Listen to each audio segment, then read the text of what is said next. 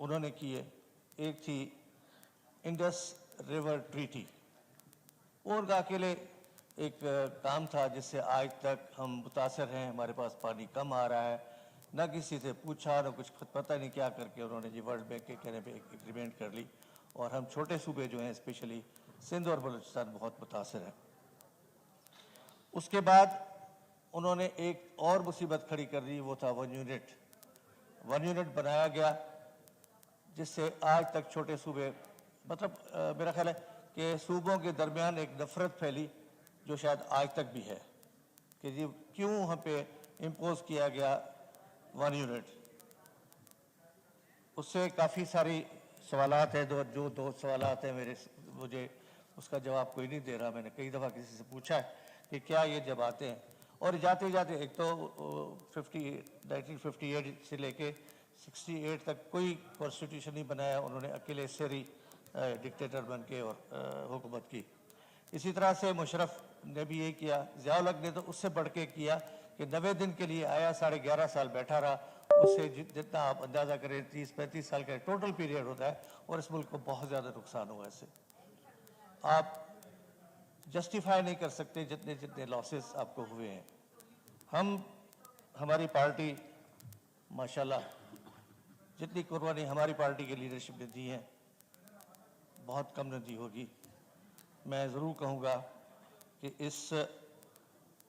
جب بھی حکومتیں چینج ہوئی ہیں, جب بھی ہم متاثر ہوئے ہیں پیپلز پارٹی والے, ہم نے کبھی کسی سے کمپرومائز نہیں کیا. ہم نے کبھی کسی ادارے پہ الزام نہیں لگایا. انفرادی کیا ہوگا کہ ضیاء الحق نے یہ کیا, ایوب خان نے یہ کیا, مشرف نے کیا, لیکن اداروں کی بات ہم نے نہیں کی. اداروں کا احترام کیا ہے, اس وجہ سے کہ ہم سمجھتے ہیں کہ اداروں کا احترام ہی اس ملک کی بقا کی ضمانت ہے. ابھی حال ہی میں جو 9 مئی کو ہوا ہے, میرا خیال ہے اس کی جتنی بھی شدید مذمت کی جائے وہ کم ہے. سر میرا عقیدہ یہ ہے کہ اس ملک کی 3 بڑی طاقتیں ہیں جو اس کو چلا رہی ہیں. ایک اللہ پاک جس کے نام پہ انہوں نے یہ ملک لیا تھا. دوسرا وہ کانسٹیٹیوشن جو شہید بھٹو نے اور اس وقت کے تمام بڑے اچھے لیڈرز نے دیا آپ کو, جو آج بھی ہماری بقا کی اور سالمیت کی ضمانت ہے. اور تیسرا یہ آرمڈ فورسز ہیں. اگر ہم اپنے اداروں کی عزت نہیں کریں گے تو پھر کون کریں گے؟ جو کچھ 9 مئی کو ہوا ہے اس کی بالکل میں کھلے دل سے کہتا ہوں کہ اس کی جتنی مذمت کی جائے بہت کم ہے. انہوں نے سب حدود پار کر کے اور جو کچھ کیا ہے, جناح ہاؤس پہ اٹیک کیا ہے, سارے جو وہ شہداء کی چیزیں, وہ ایک سائبر جیٹ پڑا ہوا تھا جسے ایم اے عالم نے پتہ نہیں کتنے جہاز اس کے انڈیا کے کرائے تھے, اس تک کو تباہ کر دیا. تو میرا خیال ہے یہ ہائی ٹریزن ہے, اور مجھے یہ بھی سمجھ میں نہیں آ رہا کہ اس بندے پہ ابھی تک کسی نے ہاتھ کیوں نہیں ڈالا. ہمارے خلاف تو کوئی بھی ایسی باتیں نہیں ہوتی تھی, لیکن پھر بھی اٹھا لیے جاتے تھے. شہید بھٹو جیسی شخصیت کو کیا قصور تھا اس کا جھوٹے کیس میں؟ سر ایک پرانی مثال ہے, سر ونسٹن چرچل نے جب 2nd ورلڈ وار میں تباہی ہوئی تھی تو انہوں نے ایک میٹنگ کی, تو انہوں نے کہا جی کیا لاسز کیا ہیں؟ انہوں نے کہا لاسز تو بالکل ہی تباہی ہے. تو اس نے ایک سوال کیا تھا, از اور جوڈیشری انٹیکٹ؟ تو انہوں نے کہا یس. تو انہوں نے کہا جی we are not the losers, اگر ہماری جوڈیشری ہے. اور یہاں پہ ہماری جوڈیشری سے انٹیکٹ نہیں ہے, ان کانٹیکٹ ہے. ان کانٹیکٹ ہے. آپ دیکھیں جو مثالیں ریسنٹ ہوئی ہیں, مجھے سمجھ میں نہیں آتا کہ کس طرح یہ ہوئی ہیں.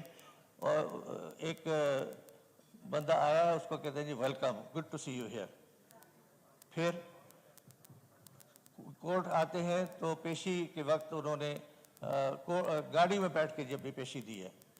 مجھے تو یہ لگتا تھا کہ اگر یہ مسئلہ زیادہ چلا تو شاید کورٹس اٹھ کے زمان ٹاؤن چلی جائیں گی, زمان ٹاؤن جا کے وہاں پہ ان کو بیل دے کے آئیں گی. یہ انفرادیت, یہ تضاد جو ہے نا, یہ کسی بھی کے لیے اچھا نہیں ہے. ہمیں اپنا قبلہ درست کرنا پڑے گا. اور دیکھیں کافی سارے ایشوز ہیں. ہمارے شہید ذوالفقار علی بھٹو کے کانسٹیٹیوشن میں جو دیا تھا پروونشل اٹانومی, ہمارا ایک صدا کا مسئلہ رہا. اگر پروونشل اٹانومی ہم شروع میں دے دیتے تو یقین سے کہہ سکتا ہوں کہ بنگلہ دیش بھی ہم سے نہیں جاتا. بنگلہ دیش کے جانے کے سبب یہ تھے کہ ہم نے پروونشل اٹانومی ان کو نہیں دی. اب بھی ٹائم نہیں ہے, ابھی ٹائم گیا نہیں ہے, اب بھی ہم سدھر سکتے ہیں اور بہتر کر سکتے ہیں.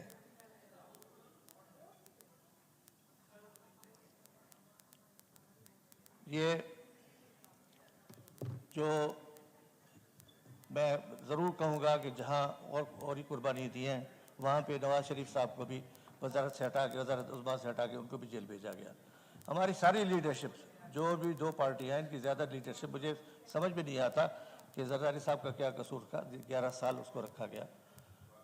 عدی فریال ہماری بہت محترم ہے, ان کا کوئی قصور ہی نہیں تھا, ان کو جیل میں رکھا گیا. مریم صاحبہ کو, نواز صاحبہ کو رکھا گیا.